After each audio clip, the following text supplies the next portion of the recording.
So what I had in mind today was to reflect with you on a little bit of early Christian-Muslim encounter, which sadly still remains unknown today. It's the event of the first immigration of the early Muslim community to Abyssinia around the year 613 to 615. And to provide you with a little bit of background, as you know, when Prophet Muhammad, who is considered to be the final messenger for Muslims, started preaching the new message of Islam with his first revelation in the year 610 in the Arabian Peninsula, the early Muslim community faced a lot of persecution and suffering. Because the status quo at that time, the Arab aristocrats, perceived this new message as a threat to the social conditions at that time, to their status. And finally, the situation was so unbearable that Muhammad advised his followers, a group of 100 people, around 80 men and 20 women, to find refuge in the Christian Kingdom of Abyssinia, which is considered present-day Ethiopia, modern-day Ethiopia. The ruling powers at the time feared that these Muslims could undermine their relationships and economic ties with neighboring countries. So they decided to send an envoy to bring them back. Now, the following dialogue, which I will show you, is from a popular movie called The Message, and shows a dialogue between the Christian king, the Christian ruler of Abyssinia, the envoy, and the refugees. Now, when this movie came out in the 1970s, it was very controversial because it was the first movie ever shown on the life of Muhammad, even though Muhammad is not shown in it at all, and you can watch it on YouTube. It's like a 3-hour movie. I've heard someone already watched it, Ritwa already watched it, and it's rather long. So this event of the first immigration is very vivid in the collective memory of Muslims. So every Muslim knows about this early Christian-Muslim encounter, and it's narrated in all authenticated Islamic history books. And I want to invite you to watch it with me together, and then we will reflect a little bit about it, how it can inform Christian-Muslim relationships today. It's a little bit funny because the actors speak with a British accent, and I'm not sure if 7th century Arabia, the Arabs would speak with a British accent, but they're all British actors, so let's watch it together.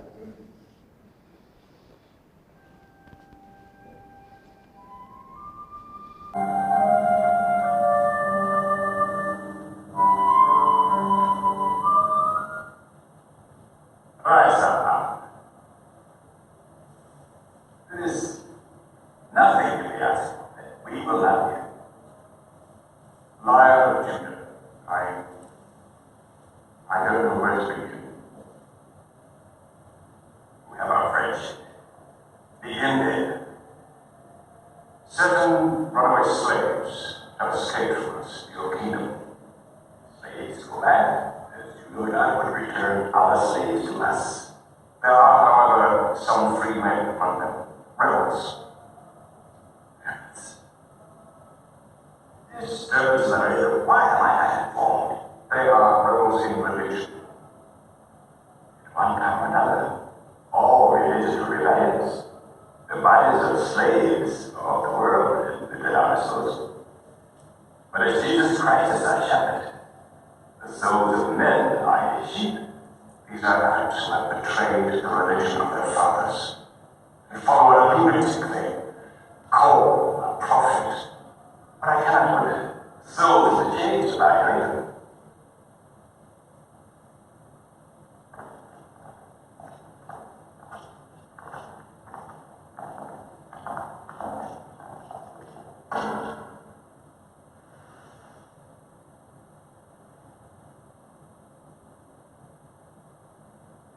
Good. Stiff next line, no.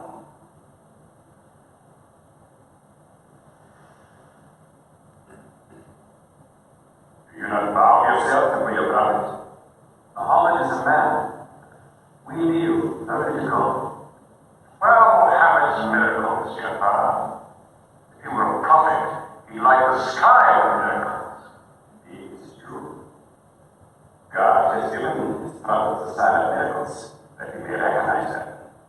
The miracle of Muhammad is the Holy Quran. A book written by illiterates, attributed to God. I think the Emperor has had enough, and mindful of Pentecost. And God sent down tongues of fire from the heads of Christ's apostles, so they could speak the many languages of the world that they knew not before. But do such miracles happen in our times? I've heard enough. You made a poor case.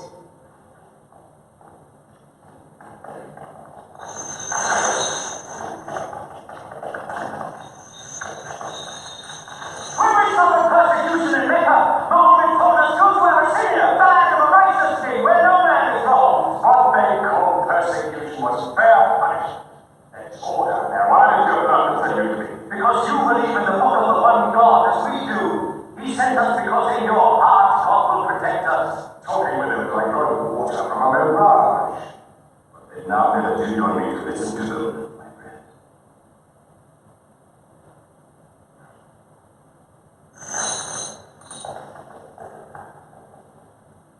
Go on.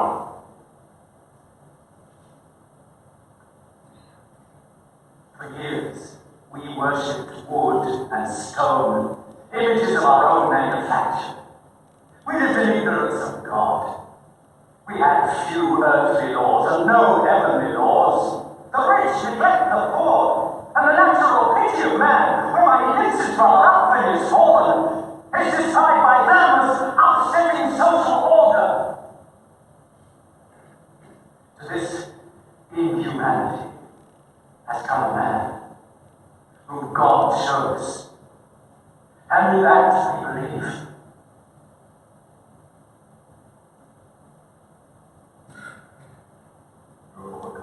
I beg you to collect yourself. I speak of the message of God. Muhammad teaches us to worship one God, to speak truth, to love our neighbors as ourselves, to give charity. Even a smile can be charity. To protect women from misuse, to shelter orphans, and to turn away from gods of wood and stone. I cannot keep still and hear this blasphemy. We are an ancient civilization. For our gods, wood and stone is to speak ignorant of. I am the form is not what we worship, but the spirit that resides within the form. I agree that idolatry is not always fully understood.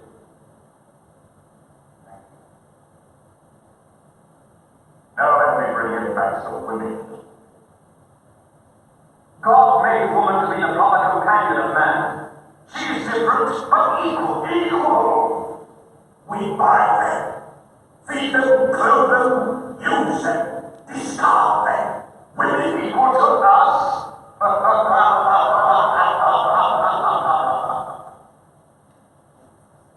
God created man from one male and one female.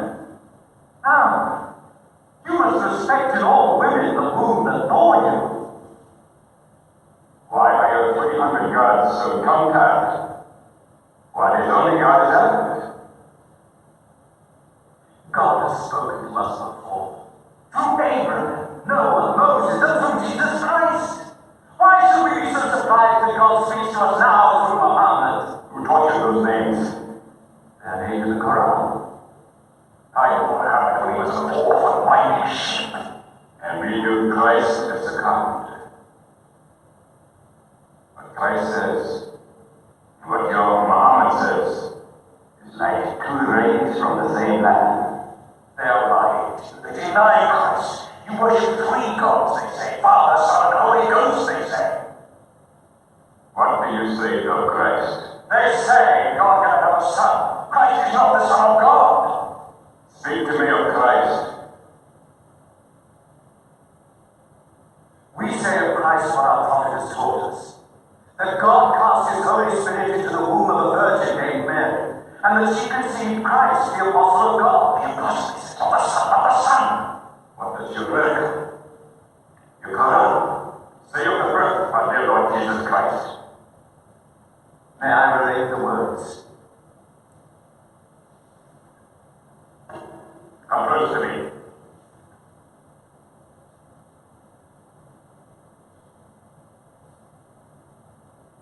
In the name of God, most gracious, most merciful.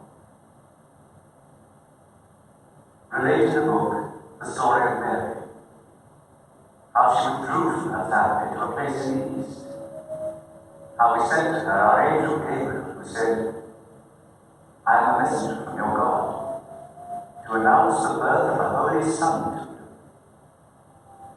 She said, how shall I, Mary, have a son when no man has touched me?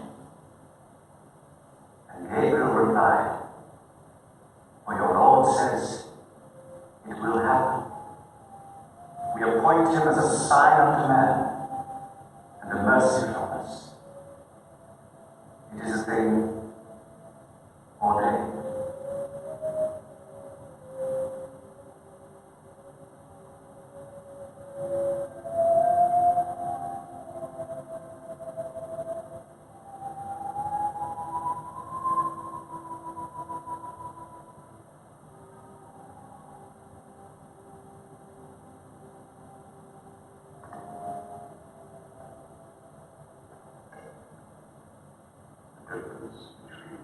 Us.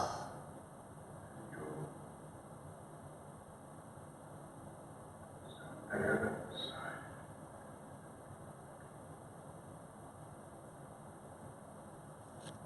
Not for a mountain of gold will I give them up to you.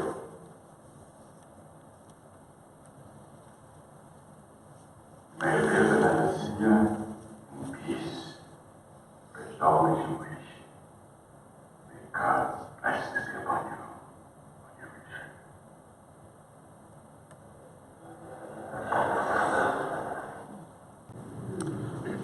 Thank you. So every time I show this little segment in my classes, I receive different responses by my largely Christian student body. They range from a more suspicious tone, oh, this is all constructed so that Muslims can gain the support of Muslims, of Christians, to why does a shared theology matter at all? You have to welcome strangers no matter what their beliefs, and being quite upset with the Christian King's investigation of Muslim beliefs. Some students feel the Christian King had not stressed enough the uniqueness of the Christian faith and focused too much on the similarities. I will be curious to hear what your thoughts on this are. And I personally disagree with the suspicious approach for following reasons. Muslims were for a long time ruling a large territory and could have easily erased this piece from the historical records once they achieved power and authority. In fact, in these authenticated accounts, we find even information that some Muslims had converted to Christianity in their new home. Now, if this would have been so humiliating to Muslims, they would have just censored this piece. Instead, they confidently report about it and are not embarrassed by this data. Regardless whether we believe this account is a historical construct or not, what matters is this. This is how Muslims have narrated their history for over 1,500 years. This is how they believe God saved them. And many Muslim scholars argue that if it wouldn't be for Christians, the Muslim community would have vanished in its early stages. As a child of Kurdish Muslims from Turkey who immigrated to Germany in the 1970s, I deeply relate to the story in a personal way. I was welcomed by a Christian country during a time in which our country of origin did not even acknowledge the existence of Kurdish people. Kurds were officially called Mountain Turks until the 1990s. I remember the many good-hearted German neighbors donating clothes, furniture, and food to us.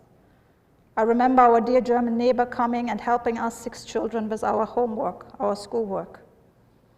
I remember receiving free governmental support to learn and study. I was the first one who was able to receive a formal education, going to school. Although Germany is somewhat secular, and despite the reality of discrimination I've seen experienced as a Muslim woman, I have seen it express its Christian values in many beautiful ways. Every summer when I visit my Kurdish village in the eastern part of Turkey, I realize even more that I cannot take any of these things for granted. I feel indeed privileged and indebted to give these blessings back to my German community.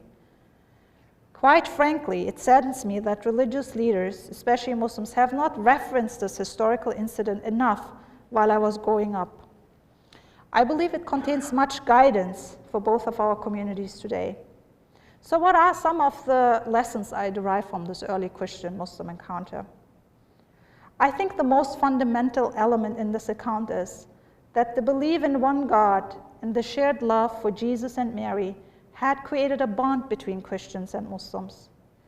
You believe in the book of the one God as we do, states the Muslim reader, and refers to the pillar of Islam, that belief in the Hebrew Bible and New Testament is key.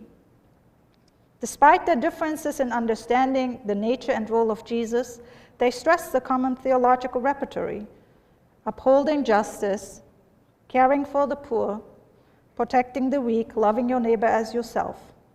Both communities hold their faith with integrity and do not compromise on its uniqueness and truth claim, even in this life or death situation. I believe this is a model to strive for.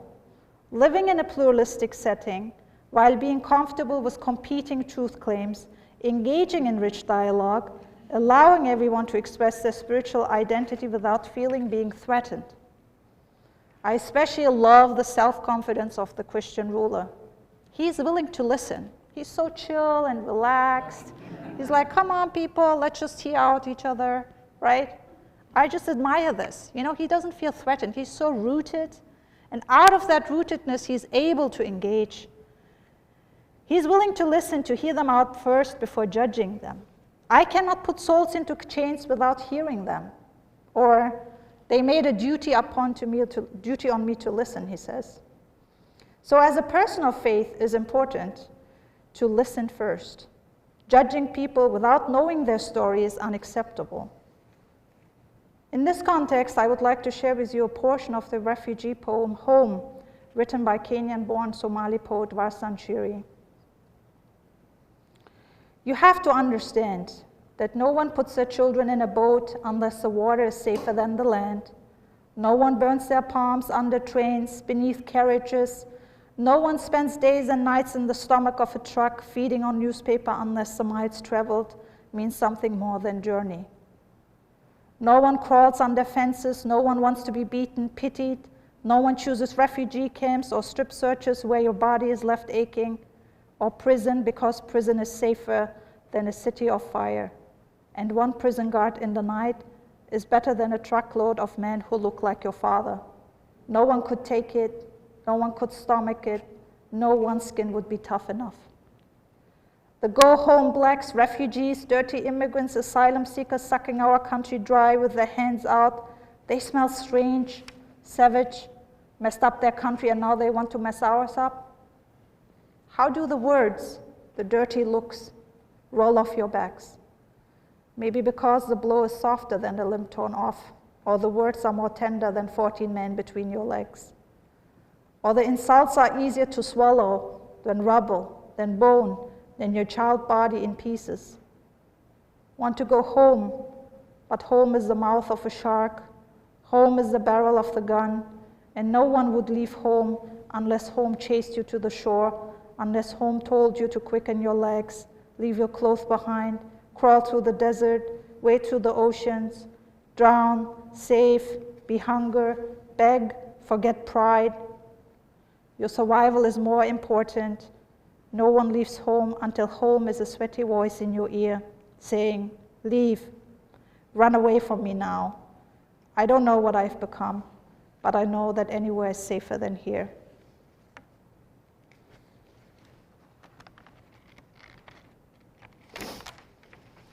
It saddens me, as a Muslim immigrant myself, that refugees are judged before they are even heard. It also pains me that Muslim majority countries feel threatened by the presence of a Christian population who, just like them, wants to freely express their faith. As Muslims, we have failed in this regard to embrace and practice our tradition fully. If you believe you hold the absolute truth, you should be rooted and confident enough to engage in a critical dialogue and being challenged by opposing views. It will only ground you and make you a more self-conscious believer. As seen, the Christian king even embraces a certain type of religious pluralism. I agree that idolatry is not always understood, he says in support of the polytheists. Now, people often like to speak of the Judeo-Christian heritage when referring to Western countries, and some intentionally would like to exclude Muslims from the map and their history and draw a us versus them dichotomy. They are easily dismissive of the spiritual kingship between Christians and Muslims, which is shown here with a focus on the ancient Eastern context. The Abrahamic traditions originated all from this particular background. At one time or another, all religions were rebellions, we hear the Christian ruler say. And we knew Christ as carpenter. He's pointing to something which immigrant theologians have termed historical amnesia. As communities of faith, we tend to forget our own origins, the reality that we were all once at the margins and outsiders. Our spiritual ancestors suffered persecution in the hands of the powerful. Shouldn't this enable us to show more sympathy and solidarity with those who experience similar struggles? The Christian king also doesn't display a utilitarian approach. He's not after worldly benefit or selfish gains, but out of his faith conviction simply regards it as his duty to protect them. Not for a mountain of gold will I give them up to you, he states. In the public immigration discourse, this is a consideration which is often raised. What is there for us? What is in there for us as a host community? What are the benefits or burdens, political, economic, social, or otherwise, in taking these refugees in? Why we should not oppose considering the impact of immigration, for believers, this should not be the starting point. Rather than approaching the subject from a utilitarian perspective, the Imago Dei alerts the faithful to the fundamental dignity of refugees and the human interconnections through divine grace. The souls of men are Jesus' sheep, as the Christian king says, and as such inherently valuable. And this is happening in a context at that time in Abyssinia, where resources are really scarce, right? There's not the consideration of, oh, these people are going to, exploit us, they're going to be a burden, or they're going to, exploit our resources. So it's very telling that this is happening in a very interesting context where resources are really limited. But despite that, you have that understanding that God blesses your resources by sharing them with others, because you cannot claim ownership of these blessings which God has provided you with. So this intrinsic value of the human being is stressed in Muslim and Christian scripture, particularly as expressed in the creation accounts. As articulated in the Quran, not even the angels are allowed to question the fundamental dignity of humankind when they inquire as for why God intends to create another species if they already glorify him in high praise and adoration. God prefers the human being over the angels, and despite the obvious human capacity to be destructive and to shed blood and corruption on earth, God dismisses the angels' objection by telling them that they do not know everything about this new being. God, who is very aware of the burden of humankind, still overrules it by believing in the goodness of humanity and its constructive potential and overall benefit. The latter, as many Quran commentators point out, far outweighs the former. God's answer is one of hope and trust in humanity. The misbehavior of humankind cannot take away its overall positive accomplishments, since it is always harder to perform the good instead of the evil. To do the good is connected to a range of requirements, and conditions for it is to overcome your inner negative challenges and obstacles. To commit evil instead is not bound to any rule, and is therefore much easier to be in a destructive habit. So if God views his creation as such, namely in the highest manner, and places a high status on them, human beings themselves should likewise have a high regard of themselves and their fellow beings. This implies to refrain from approaching each other with negative views or solely focusing on the destructive and burdensome aspects of human nature. This is only one part of the human being and should not distract anyone from full embrace of the other. At the same time, such divine explications counter negative and self-destructive views. These points need to be stressed since migrants can be often perceived as a burden to society or as harmful to the overall well-being of the larger community. In addition, immigrants themselves can internalize feelings of inferiority and a lack of self-esteem. What I also admire in this dialogue is that the Christian king does not base his action on a dubious call for reciprocity.